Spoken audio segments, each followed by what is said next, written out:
எல்லாரும் எப்படி இருக்கீங்க? இன்னைக்கு நம்ம என்ன கற்றுக்க போகிறோன்னா, இப்போ நம்ம கிட்டாரில் வாசிக்கிற ஒரு நோட்ஸுக்கும் வந்து ஒரு பெயர்கள் உண்டு. ஸோ அதை குறித்து தான் இன்றைக்கி நம்ம பார்க்க போகிறோம். அந்த நோட்ஸோடைய பெயர்களை கற்றுக்கணுன்னா அதுக்கு ஒரு சின்ன ஃபார்முலா இருக்குது. It's very simple. It's just an alphabetics. So அது வந்து அதை நீங்கள் கற்றுக்கிட்டால் தான் உங்களால் வந்து அந்த நோட்ஸோடைய பெயர்களை ஈஸியாக நீங்கள் லேர்ன் பண்ண முடியும். அது என்ன நான் உங்களுக்கு சொல்கிறேன். அந்த ஃபார்முலா வந்து எப்படி ஸ்டார்ட் ஆகும்னா, ஜஸ்ட் அன் ஆல்ஃபபெட்டிக் நான் சொன்ன மாதிரி சி டு டி. ஓகேங்களா? சிலேருந்து பி வரைக்கும். இப்போது சி, டி, இ, எஃப், ஜி, ஏ, பி. இதுதான் அந்த ஃபார்முலா. இதை வச்சு தான் நம்ம வந்து கிட்டாரில் பிடிக்கிற ஒரு நோட்ஸும் பெயர்களும் வந்து இந்த ஃபார்முலாவில் தான் அடங்கும். இதில் வந்து பார்த்தீங்கன்னா சில ஷார்ட் நோட்ஸ் இருக்கும். ஓகேங்களா? ரெண்டு நோட்டுக்கு மட்டும் ஷார்ட் நோட்ஸ் வராது. அது என்ன நோட்ஸ் கேட்டிங்கன்னா E and B. E for elephant, B for boy. நல்லா ஞாபகம் வச்சுக்கோங்க. ரெண்டு நோட்டுக்கு மட்டும் தான் ஷார்ட் நோட்ஸ் வராது, இ அண்ட் பி. மற்றபடி எல்லா நோட்ஸுக்கும் வந்து ஷார்ட் நோட்ஸ் கட்டாயமாக வரும். இப்போ எப்படி அந்த ஃபார்முலா கரெக்டாக வருது இப்போ நம்ம பார்ப்போம். நான் சொன்ன மாதிரி சி டு பி ஞாபகம் வச்சுக்கோங்க. First note C. ஸோ சிக்கு வந்து short notes, next note short notes வரும். C, C short, D, D short, E, இக்கு ஷார்ட் நோட் வராது. ஸோ டேரெக்டாக நம்ம எஃப்க்கு போகிறோம். F, F short, G, G short, A, A short and B. That's all.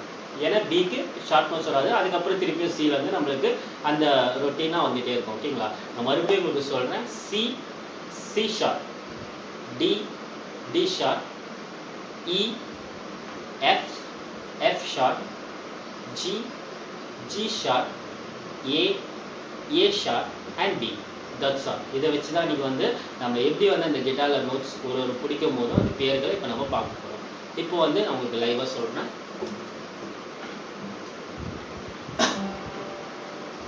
Okay friends, இப்போது last கிளாஸில் நான் உங்களுக்கு சொல்லி கொடுத்துருப்போம் ஒரு ஸ்ட்ரிங்ஸுக்கான பெயர்கள். ஓகேங்களா?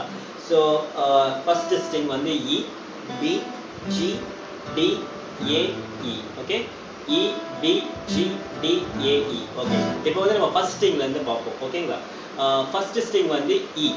இப்போ நான் சொல்லிக் கொடுத்த ஃபார்முலாவை மைண்டில் வச்சுக்கோங்க.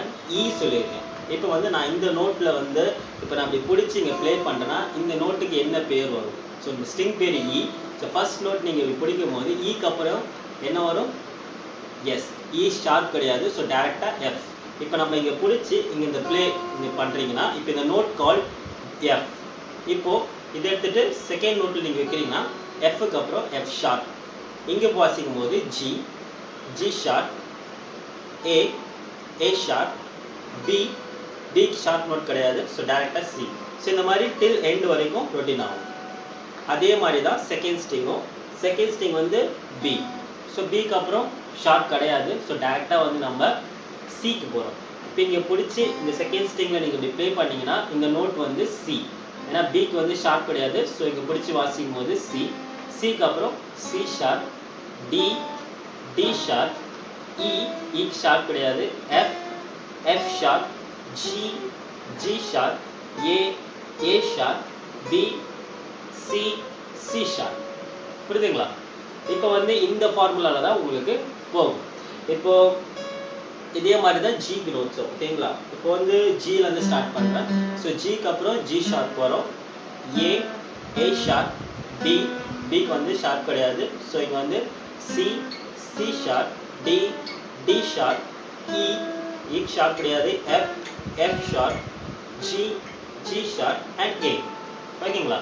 இப்படி தான் வந்து ஒரு ஸ்ட்ரிங்ஸில் நம்ம வந்து நோட்ஸோடைய பேர்களை நம்ம கற்றுக்க முடியும். இந்த மாதிரி லாஸ்ட் ஸ்ட்ரிங்ஸ் வரைக்கும் நீங்கள் கற்றுக்கோங்க. பேர்களை வந்து நீங்கள் ஞாபகம் வச்சுக்கிட்டா தான் இப்போ சப்போஸ் நம்ம ஒரு பாடல்கள் வாசிக்கும் போது அந்த நோட்ஸில் தான் நம்ம வாசிப்போம். ஓகேங்களா? ஸோ அந்த நோட்ஸ் கரெக்டாக உங்களுக்கு தெரிஞ்சால் தான் அந்த இடத்துல வந்து நீங்கள் லீடு வந்து ஈஸியாக ப்ளே பண்ண முடியும். ஸோ இவ்வளோக்கு அதிகம் நீங்கள் இதை கற்றுக்கிறீங்களோ உங்களுக்கு வந்து பாடல்கள் வாசிக்கவும் லீடு வாசிக்கவும் உங்களுக்கு ரொம்ப சுலபமாக இருக்கும்.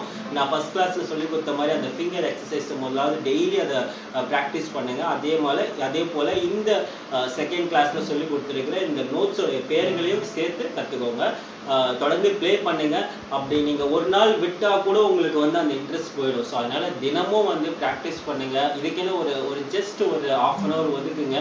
நீங்கள் ப்ராக்டிஸ் பண்ணுங்கள். கண்டிப்பாக வந்து உங்களால் கிட்டார் கற்றுக்க முடியும். It's very simple. நம்ம எடுக்கிற ஒரு எஃபர்ட்டில் தான் வந்து நம்மளால் வந்து இந்த கிட்டாரை வந்து ஈஸியாக கற்றுக்க முடியும். உங்களுக்கு தொடர்ந்து நான் இந்த மாதிரியான லெசன்ஸ் வந்து உங்களுக்கு நான் போட்டுகிட்டே இருப்பேன். தொடர்ந்து என்னுடைய வீடியோஸை பாருங்கள். பிடிச்சிருந்தால் லைக் பண்ணுங்கள், கமெண்ட் பண்ணுங்கள், மறக்காமல் சப்ஸ்கிரைப் பண்ணுங்கள். தொடர்ந்து வீடியோ பார்த்ததுக்காக நன்றி. இனிமேல் வீடியோ பாருங்கள். ஓகே.